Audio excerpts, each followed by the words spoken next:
É isso, Murata. Mais uma vez estamos aqui no nosso podcast, Direto ao Ponto, o podcast da GMP, e agora para prestarmos uma homenagem aos pais associados da GMP, e destacamos histórias que foram referências de atuação dos seus pais para suas filhas. Aqui conosco hoje o Dr. Hélio e a doutora Carla Brant Corrêa. Doutor Hélio, essa é uma oportunidade muito boa, né? Muito rica para a gente se conhecer, né? Os colegas poderem conhecer a sua história, que tanto inspirou vários, né? E pode continuar inspirando vários associados e associadas também, né? E quem puder acompanhar aqui também. Qual o ano que foi o seu ingresso no Ministério Público? O senhor se lembra? Como é que foi? Novembro de 1975. Novembro de 75? Isso. E como é que foi o início da sua trajetória? O senhor começou atuando em alguma comarca, alguma cidade específica? Como é que foi? Eu tomei posse dia 3 de novembro, mais ou menos. Fui para Itajá. Naquela época, a falta de promotor era muito grande. E, então, depois de 30 dias, me ofereceram para eu ir para Caiapônia, que é uma de segunda entrância. E para eu responder ao mesmo tempo por Piranhas e Aragaça. Então, eu ia uma vez por semana. Eu saía de casa na quarta-feira, de madrugadinha. Quando era 8 horas da manhã, eu estava sentado na escada lá no cartório, esperando os cartórios abrir para começar a trabalhar. Trabalhava o dia todo em Itajá, e de lá eu voltava, dormia em Piranhas, no outro dia trabalhava o dia inteirinho.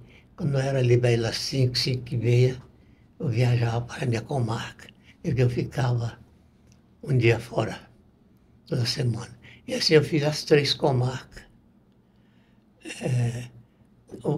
No ano inteirinho de 1976. E aí, então, a minha esposa passou no vestibular para Direito em Uberlândia. Eu falei assim, com ela, não é todos os dias que a gente passa no vestibular, não. Vamos sair daqui, vamos fazer isso. E aí consegui ir para Buriti Alegre. Então aí fui trabalhar em Buriti Alegre e fiquei lá, parece que até 8. Foi então, se eu trabalhei lá em Caiapônia em 76, em 70 eu trabalhei em 77, 78, depois 79 eu fui para Itumbiara não como promoção, assim, acho que é remoção que fala. Então respondi e ao mesmo tempo, quando eu estava em Buriti Alegre, eu respondi os tempos por Goiatuba. Bom, indo para Itumbiara, fiquei lá até o ano de, acho que 80. Aí, no ano de 80, eu mudei com a minha família para Goiânia e continuei na comarca. Fim de 80, eu aposentei. Não, eu aposentei foi em janeiro de 83. Foi em janeiro de 83. E aí paralisou-se então a minha carreira no Ministério Público. O senhor aposentou por Tocantinópolis, não foi? Foi. O negócio é o seguinte, eu era muito brigador. Então, a promoção minha era só por atividade. Só que naquela época... Promotor de X raiz, né? Naquela época, E, às vezes as palavras cortam, sabe? Naquela época, o que eu estava falando O mesmo? senhor aposentou por antiguidade. A minha E aposentadoria o senhor era brigador. Obrigado. aplicado. É assim, eu sou assim, por tradição de família, reto e correto. A é A, B é B. Tá E não certo. mistura, não. Que eu nunca, eu não aceitava e não aceito também até hoje. Então, para primeiro, eu tive a promoção por antiguidade para Ipameri. Lá estava meu colega Celso. Aí o corregedor falou assim, não vou mexer com ele não. Fica quietinho onde você está e deixa o Celso ir para Ipameri. Era tudo assim. Era tudo arranjado. E de lá, então, aí eu resolvi, daí os 2 ou 3 anos, eu estava querendo aposentar e falei, vocês precisam dar um jeito de me promover. Aí me promoveram para Tocantinópolis, mas já sabendo que eu não ia lá. Aposentei, no outro dia aposentei. Só para fazer um registro, doutor Hélio, para os que estão nos ouvindo, nessa época não tínhamos o estado do Tocantins e Goiás tinha toda a dimensão e o território dos 2 estados, Goiás e Tocantins. Então a carreira era muito mais difícil no aspecto de que as comarcas eram bem distantes, né? Distantes, Estradas difíceis. Ele tinha um Fusca azul, que eu lembro até hoje. Rodou. Na época de barro, a gente rodopiava. Eu não fazia estripulia do asfalto, não, mas fazia na estrada. A gente entrava num barro e ficava girando assim até sair novamente. E quando não era barro, era poeira. E mais interessante, se eu entrei em 75 no Ministério Público, em 77 eu briguei com o juiz de Goiatuba, ele era doidão. E o Ministério Público, mas a sorte nossa, que ele era um doido manso. Sabe? Na hora de estender dele pai, ele não topava, não. É impressionante, né? É muito enriquecedor esses encontros, né, geracionais. Porque eu fiquei cansado só do senhor falar da sua rotina de Itajá, Piranhas e Aragarças. Já fiquei cansado só de ouvir, né? Imagina nessa época, né? Esses deslocamentos, né? Com estradas ruins, né? Precárias. Eram 186 quilômetros de Caiapônia a Itajá. Eu chegava às 8 horas da manhã, eu estava lá, sentava na escada, esperando os cartórios abrirem, né? Tem até aquela história que o senhor tinha só a mesa, não tinha gabinete, né? Só tinha só a mesa e uma máquina, uma Olivetti. Até hoje tem aquela máquina lá. Aí não tinha nada, naquela época o Ministério Público era completamente despido de qualquer favorecimento. Não tinha nada mesmo. Por exemplo, as viagens da gente davam prejuízos para ele. O que eles pagavam de... Como é que a gente fala? O que eles pagavam de diária não pagava, mal pagava gasolina. Ainda tinha hospedagem ainda. O senhor pagava para trabalhar, então, para servir a sociedade. Ainda acabava com o carro da gente na estrada. Sabe? E o risco, né? Mas graças a Deus deu tudo certo, né? E nessa época o senhor já tinha a família formada, já tinha os filhos, a doutora Carla já ela era pequena, tinha nascido. E meu filho era já 4 anos a mais, né? Ele já estava assim, dos 10 para 12 anos, por aí. E ela tinha ali pelos 8 anos, por aí. E a Carla acompanhou toda essa trajetória do senhor. Acompanhou. Nesse tempo de dificuldade. Eu só não levei para Itajá porque o tempo foi muito curto lá. Logo que eu entrei, logo eles me ofereceram Caiapônia. Eu lembro muito das comarcas, né? Itumbiara, Caiapônia, Buriti Alegre. A gente chegava nas cidades, logo tinha que matricular nas escolas, passava 6 meses, tinha que sair da escola e ir para outra escola. Era bem complicado. Bem animado. Bem animado, né? Fazer novos amigos, deixar os amigos que tinha feito para trás, né?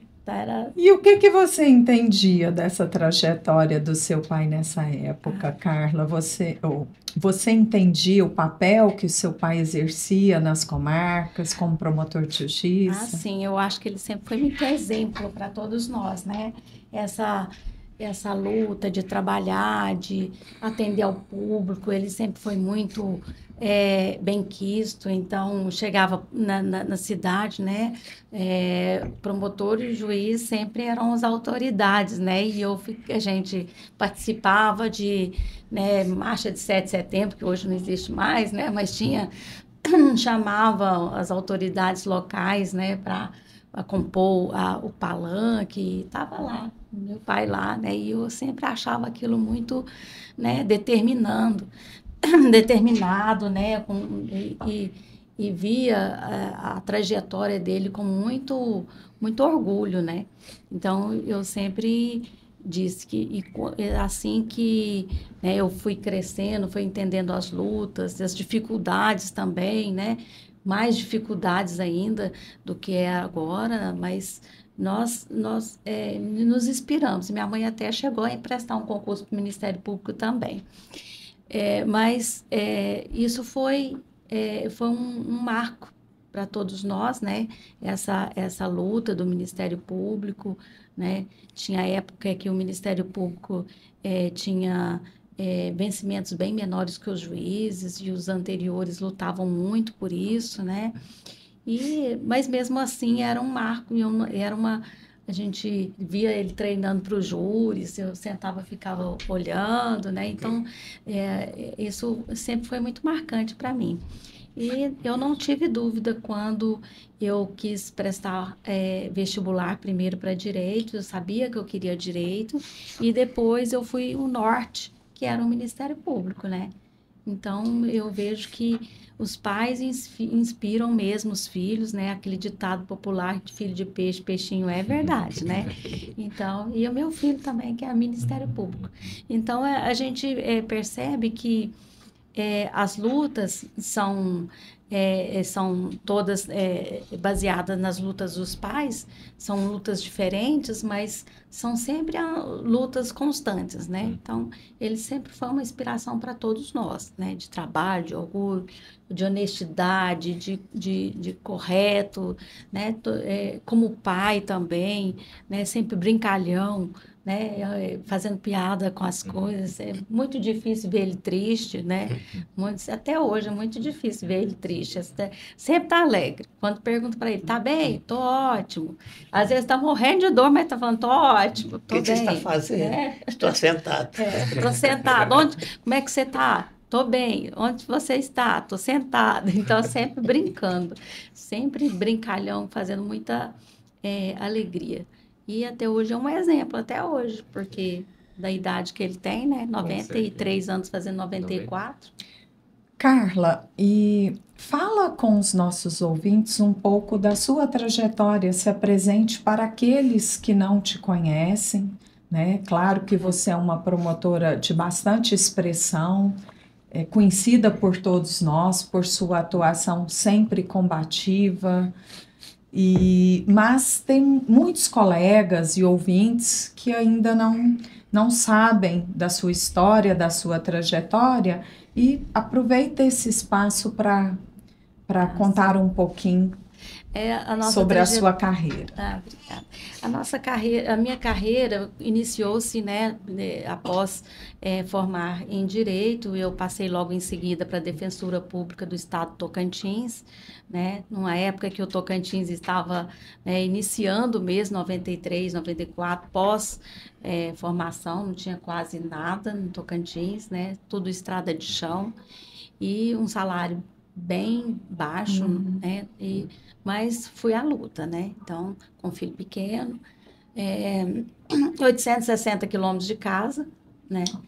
Então, pegava o carro e ia com o Felipe para lá. E foi um desafio muito grande, porque numa época que a Defensoria Pública estava se instalando, não tinha nenhuma melhoria, o salário ruim, local ruim para trabalho também, mas eu percebi que mesmo na Defensoria Pública eu podia fazer a diferença, né? Então, fiquei lá por 1 ano e 2 meses na Defensoria Pública e eu falei, agora eu já tenho um pouco de experiência, não vou sair do meu objetivo, porque o meu objetivo é Ministério Público, né? Fiquei em Palmas, né, na área criminal de Palmas, e não era o meu local. Estava completamente sentindo a dificuldade de me ajustar na Defensoria Pública, né, sendo o meu coração estando no MP, né? Então, eu passei na escolinha do Ministério Público do Distrito Federal e fui para lá, fiz 1 ano de escola do Ministério Público do Distrito Federal na época e advogando também em contrapartida. Depois eu comecei fazendo os concursos, comecei a passar, fiquei só estudando para concurso mesmo. E daí ingressei no Ministério Público em 99, né, em maio de 99, com a turma dos 48, né, valorosos colegas da nossa época, e fiquei em substituição em Aparecida de Goiânia, e depois surgiu a primeira comarca, que é Israelândia, né? Hoje nem é comarca mais, foi extinta, né? Era uma cidadezinha de 3.000 habitantes, com mais 2 distritos, que era Montes Claros de Goiás, e também tinha mais um Jalpaci. E ali batalhei muito para as estruturas de conselhos tutelares, para a estruturação de vários conselhos da comunidade, ambiental com pedreiras, uma luta de pedreiras. E depois, logo em seguida, fui substituir em Iporá.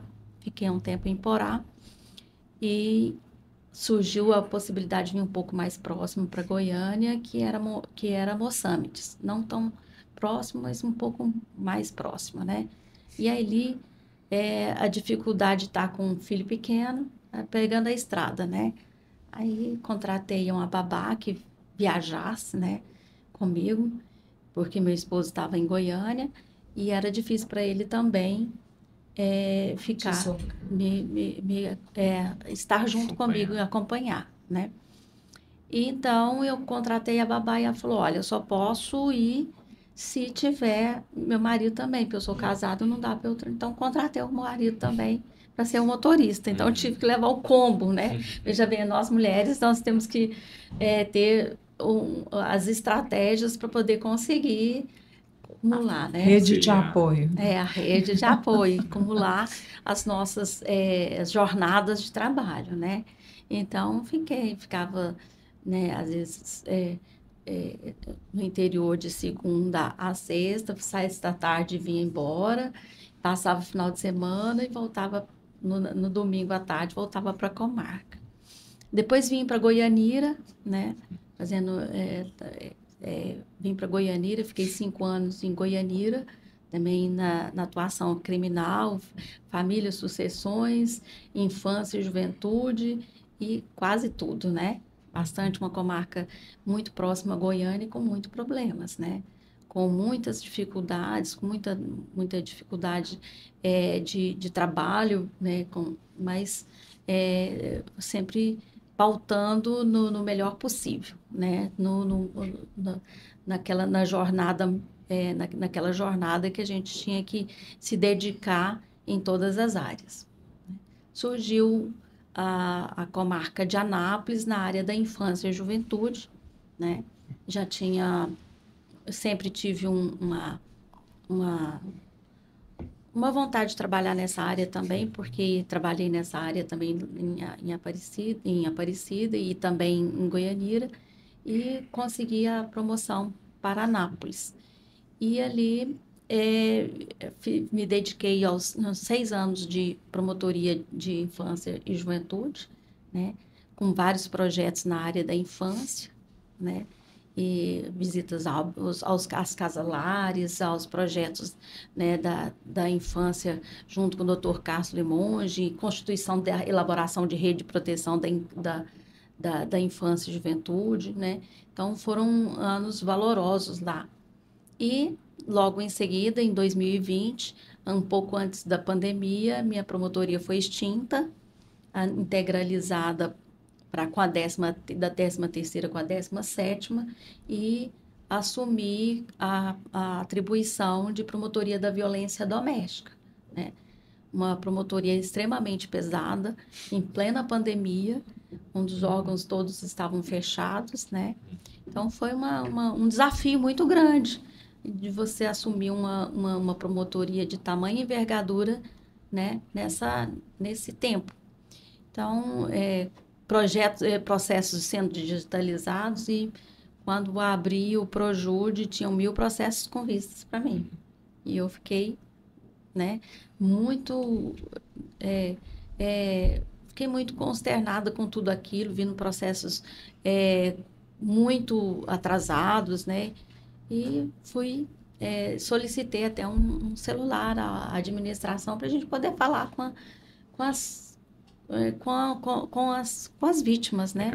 Você me permite até falar, porque eu atuo também nessa área, né? A Carla é muito conhecida por esse engajamento, exatamente, né? Por essa preocupação, por esse olhar, né? Em especial com as vítimas, né? A tutela dos direitos das vítimas, né? Nessa situação de violência doméstica e familiar contra a mulher. E assim, pelo pouco que a gente tem conversado, dá para ver que essa inspiração vem do seu pai, inclusive, né? Com certeza. Dr. Hélio, né? Você até mencionou em um episódio, né, que você lembrava do Fusca Azul, né? Com certeza. Olha o Fusca Azul, né? Ali, tem até uma homenagem. Eu comprei um desse. Um Fusca Azul. O Fusca Azul. É um Fusca Azul. A gente tem uma foto lá. Olha só que bacana.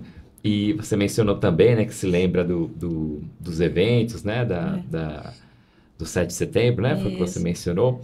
Nas escolas, visitas nas escolas deles. Olha só. O que mais que você se lembra da trajetória do seu pai como promotor de justiça que te inspirou, né, a ter essa atuação tão vocacionada, tão engajada, né? Meu pai sempre foi muito conciliador, né? Então, a porta da promotoria dele tinha filas, né? Então, ele atendia ao público muito bem. E quem vinha, voltava. Então, ele sempre tinha aquele perfil social. E isso me chamou muito a atenção, porque o promotor de justiça é justamente aquela pessoa que vai estar junto da comunidade, né? Abraçando o cidadão, de atendendo às demandas da comunidade, porque é isso que nos faz forte, né? É isso que nos mostra o quanto somos importantes para a sociedade local. E ele tinha o atendimento dele era diferenciado, né? Então, sempre tinha outro promotor, mas eles iam para a fila do meu pai, lá da porta dele. Então, e ele sempre atendia muito bem e as pessoas saíam satisfeitas com aquilo, né? Então, com aquele atendimento, aquele olhar humanizado, né? Então, isso me chamou muita atenção. Outra é a atuação do júri, né? A atuação do júri na comunidade sempre foi muito marcante também. Então, isso chama muito atenção para esse olhar, né? Com certeza te inspirou, né? Para ver pela sua atuação. Com certeza, porque Carla tem uma atuação de articulação social, inclusive na formação das redes de apoio às vítimas de violência doméstica de forma muito forte na comarca de Anápolis. E é uma colega diferenciada nessa área, né, Murata? Com certeza. Hoje eu estou, inclusive, representando o MP, né, na COPEVID, que é a Comissão Permanente de Violência Doméstica, né? E estou no Flores do IP, que é representando o MP também, lá no Flores do IP, que é o programa do Tribunal de Justiça de Goiás, né? E no Núcleo de Gênero do MP, né? Legal.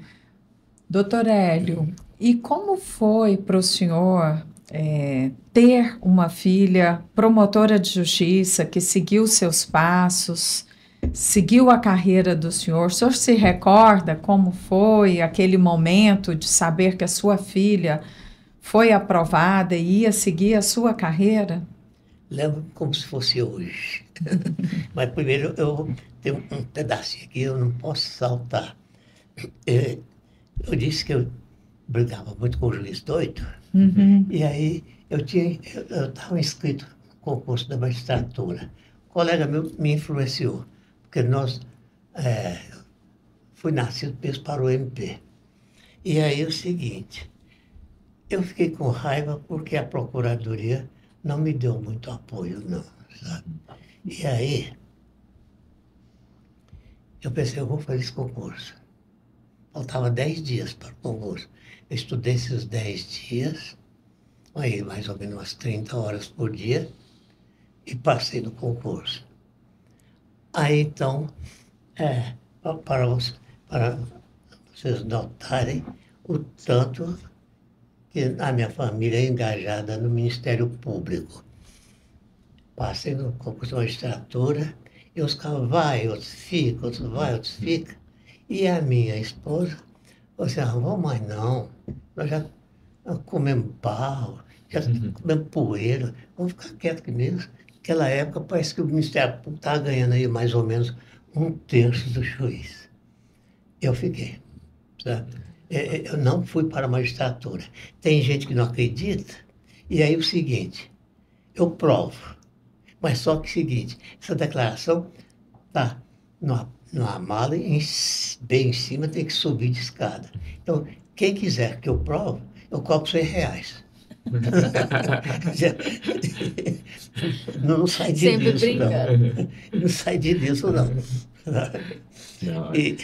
E aí, então é o seguinte, surgiu-se então que eu, Ministério Público, ela, Ministério Público, e filho dela também, tentando entrar no Ministério Público. Nós somos, porque a magistratura, principalmente assim na Europa, eles falam em magistratura, assim, é o grupo, promotor é magistrado, juiz é magistrado. Sim. Então, e lá se divide magistratura em pé, não, magistratura sentada, Ministério Público em pé, que é aquele que vai atrás, que vai procurar os casos e leva para o juiz decide. Então, e como a gente não pode ficar parado são assim, de muito dinamismo, a gente não fica sentado esperando. Então, é Ministério Público. Doutor Hélio, esse relato, além de extremamente emocionante, verdadeiro, né? Mostra, né? Porque hoje assim, é relativamente fácil falar em vocação, né? Porque as carreiras são simétricas, né? São. Mas nessa época, o senhor mesmo mencionou que a estrutura do Ministério Público era muito aquém, né? E vencimental, então, 1/3, como o senhor relatou, né? Aí sim é prova de que é vocação mesmo, né? Ele escolheu ser magistrado em pé. Promotor de justiça. Que relato bacana. E voltando então, doutor Hélio, como é que foi? O senhor se lembra então da notícia de que a sua filha, né, a doutora Carla, seria promotora de justiça, estava ingressando no Ministério Público de Goiás? Como é que foi o sentimento do senhor? Olha, o sentimento foi uma alegria muito explosiva. Ela estava preparando para esse concurso, já tinha uns 3 anos. Naquela época a gente chegava e passava, né? Como eu também cheguei e passei. Então, seguinte, e a minha esposa faleceu e eu estava com a procuração dela, Carla, para fazer a inscrição. Aí ela falou assim, não vou fazer concurso não. Eu agora não quero concurso mais não. Eu estava na procuração, eu peguei e fiz. Olha. Eu fiz a inscrição dela e falei para... Ele foi o grande responsável. Minha mãe tinha falecido 1 semana e meia, que era a prova do MP. E aí, sabe, eu fiz a inscrição dela e falei, Carla, eu fiz sua inscrição e gostaria muito que você fizesse. Ela falou assim, ó pai, até eu posso fazer, mas eu não vou abrir livro, não. Eu falei, é exatamente o que você está precisando, é disso, é de parar, sabe? Porque você estuda demais, chega na hora, a areia não sedimenta e você não faz nada, né? Então, fica quietinha. E aí, fez o concurso, passou, era uma alegria tremenda para mim. O menino dela devia ter talvez aí uns 7, 8 anos, e tinha a promessa de quando ele passasse, eles iriam para a Disneylândia. Então, lá eu não sei se onde foi. Foi na posse. Pois é, foi na posse, mas não sei mais no lugar que foi. No auditório. No auditório da associação, não, do Ministério Público. Ela terminou lá, entregou o passaporte para ir trabalhar, né? Aí meu neto perguntou assim, mãe, agora daqui nós já vamos para a Disneylândia ou nós ainda vamos em casa? Carla, então, literalmente, você deve a sua carreira a seu pai, né? Com certeza. Eu estava numa situação emocional muito ruim, né? Minha mãe descobriu que estava com câncer, era em outubro de, acho que 97, ou 98 que ela faleceu. Faleceu. Ela descobriu que estava com câncer em 98. 6 meses depois ela faleceu. 6 meses, não, 18 dias. Foi 18 dias. Isso. E assim, foi muito impactante, porque ela era uma pessoa muito ativa, né? Ela trabalhava, ela corria, ela era fiscal do trabalho, ela andava, ela era muito dinâmica. E, de repente, sem a gente nem ter uma ciência que a pessoa está doente, e uma pessoa muito querida, uma mãe fantástica, maravilhosa, de repente ela faleceu assim do nada, né? Com câncer. E o câncer já estava com metástase, e aí eu falei, porque tem que dar um tempo para mim, eu não consigo, agora eu não consigo.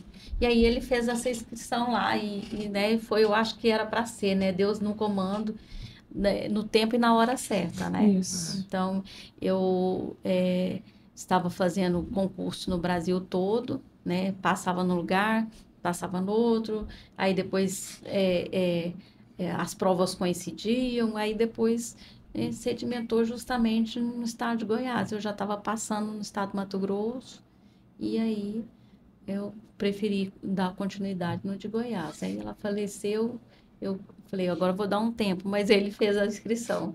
Foi um sinal que era para ser, né? Eu acho. Que relato bacana, né? Eu não sabia não dessa história.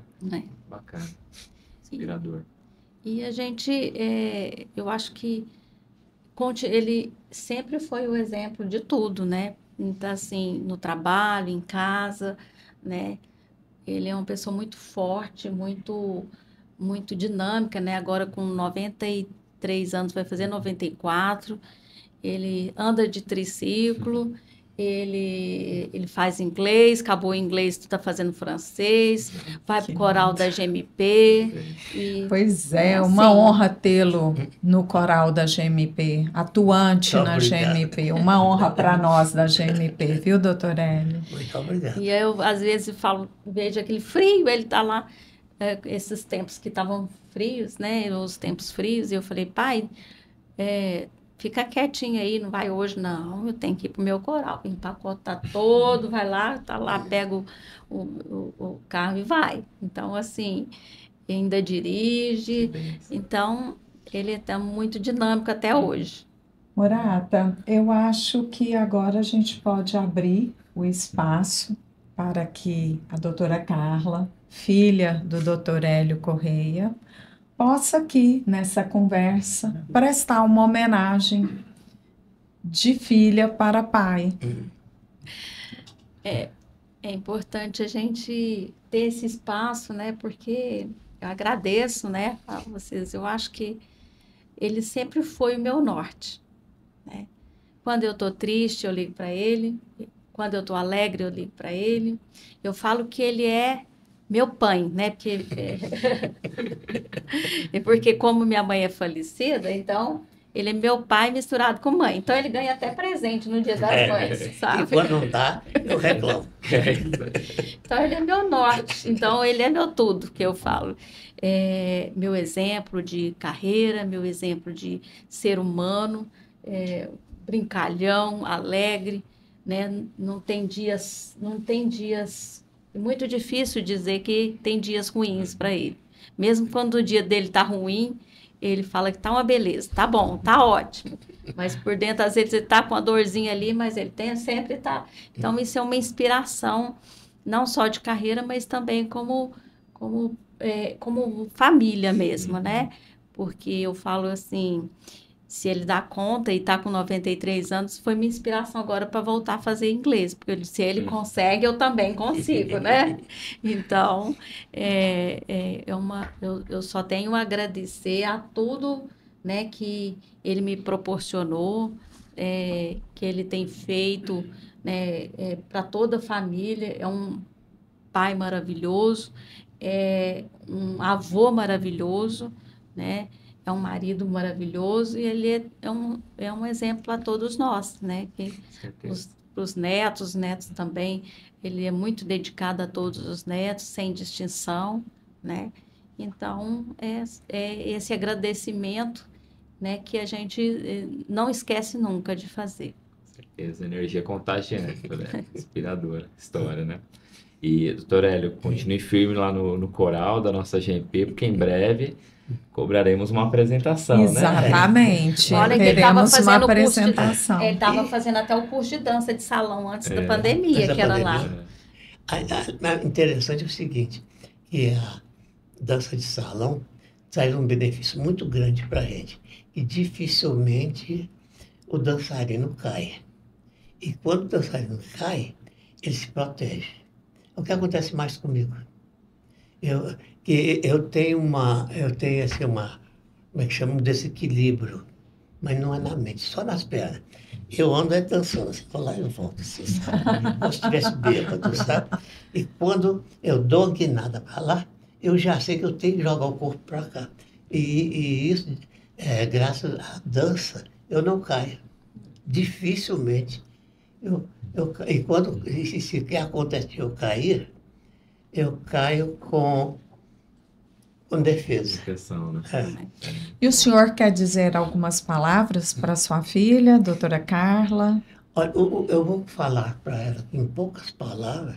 Primeiro, eu quero contar uma história que é verdadeira e até parece brincadeira.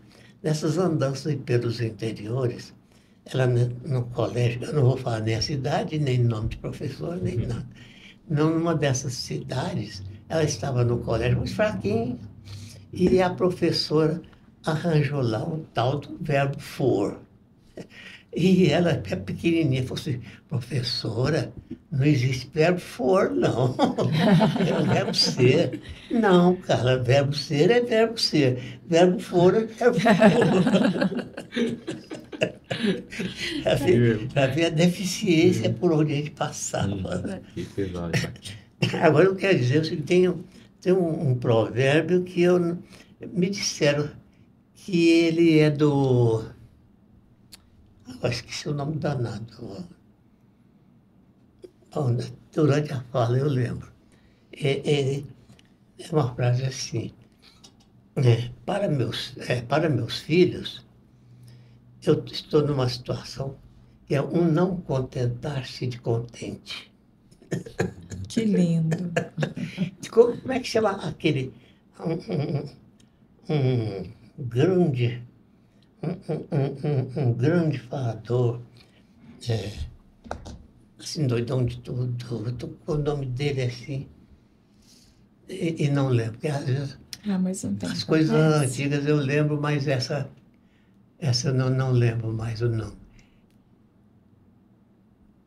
Não dá para sair, não sei que não é frase minha, mas eu guardei essa frase.